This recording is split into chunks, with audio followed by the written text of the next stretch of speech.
Hi సంధ్య. Hi. కూర్చో.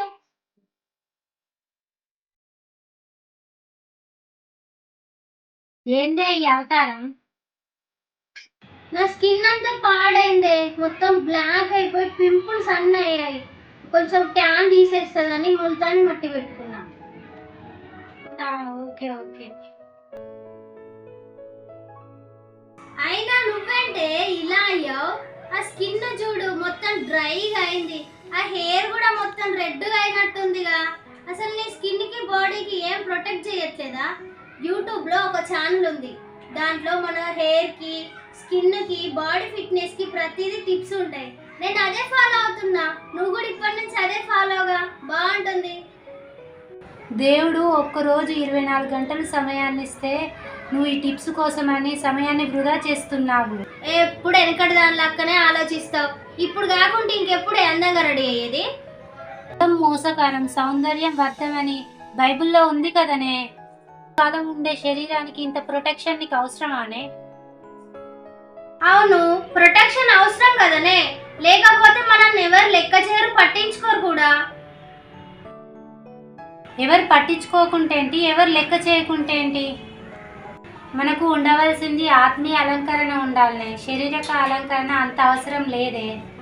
రోజుకు 3 సార్లు ప్రార్థన చేస్తున్నావా? రోజుకు 3 సార్లు బైబిల్ చదువుతున్నావా? చర్చికి వెళ్తున్నావా?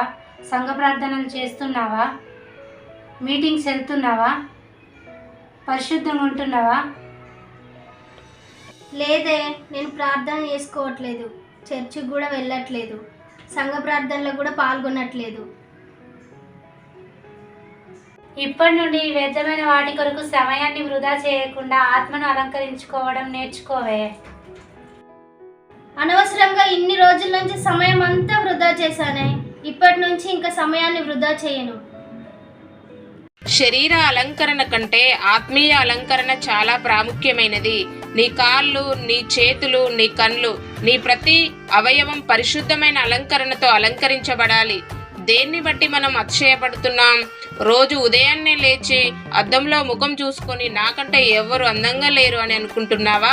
ఇంతలో కనబడి ఎంతలో మాయమైపోయే ఆవిరి వంటి వారము. సామెతలు 31:30లో చూస్తే, అందము మోసకరము, సౌందర్యము వ్యర్థము, యెహోవాయందు భయభక్తులు కలిగిన స్త్రీ కొనియాడబడును. నీ శరీరం, నీ ఆత్మ ఉన్నంతసేపే అందంగా ఉంటుంది. ఆత్మ వెళ్ళిపోతే దేనికి పనికిరాదు.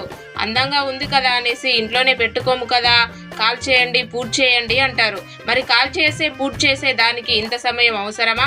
ఒకసారి ఆలోచించండి. ఈ భూమి మీద నీవు జీవించిన ప్రతి నిమిషానికి దేవుడు లెక్క అడుగుతాడు అన్న విషయాన్ని ఎవ్వరూ మర్చిపోకూడదు.